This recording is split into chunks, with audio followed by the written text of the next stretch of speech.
The wicked are getting their years back, not because they earned them, because God was never running the kind of ledger you assumed he was running. While you have been quietly doing everything right, watching someone who hurt you, someone who walked through sin without so much as an apology, start rebuilding what they tore down, like a new job, new marriage, new peace. That is not a glitch in justice.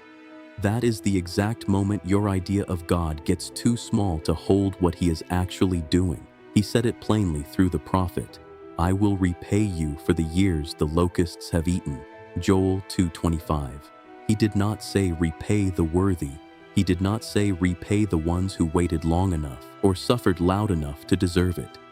He said, "I will repay you," full stop. And that single sentence should terrify some of you and free the rest of you, because you have spent years measuring restoration by behavior. This was never about fairness. It is about a God who restores what the locust ate regardless of who happens to be standing in the field when the rain finally comes. If you have watched someone who broke you walk into a new season while you are still picking through the wreckage, you know exactly what this feels like.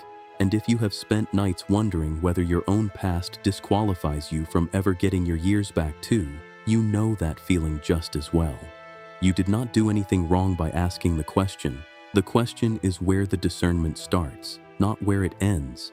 Maybe it is an ex who walked away with no apology and somehow landed soft. Maybe it is a sibling who burned the family down and still gets invited back to the table first. Maybe it is the person in the mirror, the one who already knows what they did and has quietly decided they forfeited the right to ever be restored. All three of you are about to hear the same answer. We are walking through 5 reasons God restores the years the wicked lost. And by the end, you will understand why this verse was never written for the people who never needed restoring in the first place. This is not soft theology. This is the part of Scripture nobody wants preached on a Sunday because it does not flatter the obedient. God did not call you to audit his mercy, and he certainly did not appoint you to his accounting department. 5 reasons. Some of them will comfort you. The last one will expose something in you that you have been calling righteousness for years. Number 1. Restoration was never God's way of announcing who was right.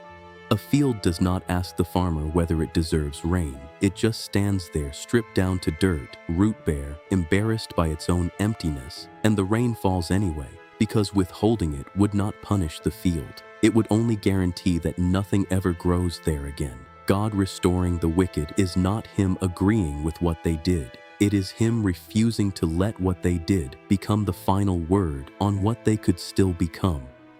2 Corinthians puts a name on that refusal. If anyone is in Christ, the new creation has come. 2 Corinthians 5:17. That verse does not have an asterisk excluding the people who hurt you. Stop reading their blessing as his approval. Read it as him still being in the business of growing things, even in soil you had already written off and salted on your way out. Because the moment you start treating restoration as a reward system, you will spend the rest of your life either earning it or resenting it, and neither one of those is faith, and that brings us to something harder. Number 2, the years were never actually yours to begin with. Locust years strip a field down to what was underneath the whole time, the soil, the roots, what could survive without a harvest covering it up. When God restores someone's lost years, he is not handing back what they had. He is handing back what the loss was supposed to teach them how to need. So stop measuring your loss against their restoration like it is the same currency, like there is a scoreboard somewhere keeping tally of whose wilderness was longer. Yours was never about getting even. It was about getting ready. Theirs might be about getting ready too. Or it might be nothing more than a season of common grace that will not last. And either way, it is not your assignment to find out which. If you keep treating your wilderness as something only fair when it ends before theirs does, you will miss what the wilderness was actually building in you the entire time you were busy resenting it. So far, restoration is not a verdict, and the years you lost were never meant to be measured against anyone else's timeline. That is not random. That is God sharpening the kind of discernment that does not collapse the moment someone else gets blessed first. Here is the next one. And this is where it starts to turn inward. Number 3, God restores motive before he ever restores outcome. You can hand a thief back every dollar he stole, but if his heart is still a thief's heart, you have not restored him. You have only refunded him, and those are not the same transaction. The psalmist stood exactly where you are standing, watching the wicked prosper, feet almost slipping out from under him, until he admitted it out loud. For I envied the arrogant when I saw the prosperity of the wicked. Psalm 73:3.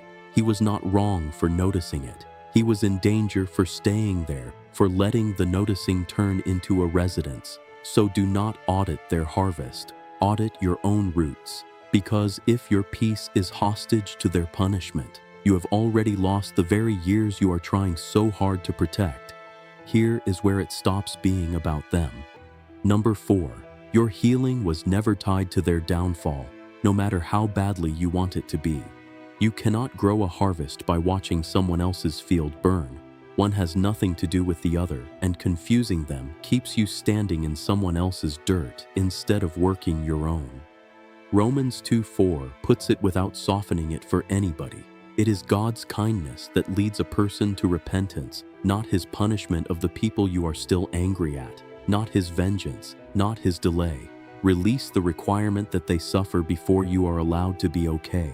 That requirement is a leash, and you have been the one holding the other end of it this whole time, walking yourself in circles around someone else's healing instead of starting your own. And now the one you did not want to hear. This one is subtle. This one looks holy right up until it doesn't. Number 5, somewhere in this list, you stopped being the audience and became the wicked, because the years the locust ate were not only stolen by the people who hurt you. Some of them you handed over yourself, the anger you kept feeding past its expiration, the grace you refused to extend, the version of you that bitterness was allowed to raise instead of God. The older brother in Luke 15 never left the house. He never touched the inheritance. He did everything right, on paper, and he is the one standing outside the party, arms crossed, refusing to go in, because somebody undeserving got restored before he did, with music playing and a robe already on the wrong son's shoulders. The father went out to him too, the same way he ran for the younger one, leaving the party to stand in the dark with the son who never left. He said, "This brother of yours was dead and is alive again." Luke 15:32. Not because the younger son earned it, because restoration was never the reward for staying clean. If Joel 2:25 makes you angry before it makes you grateful, that is not discernment talking.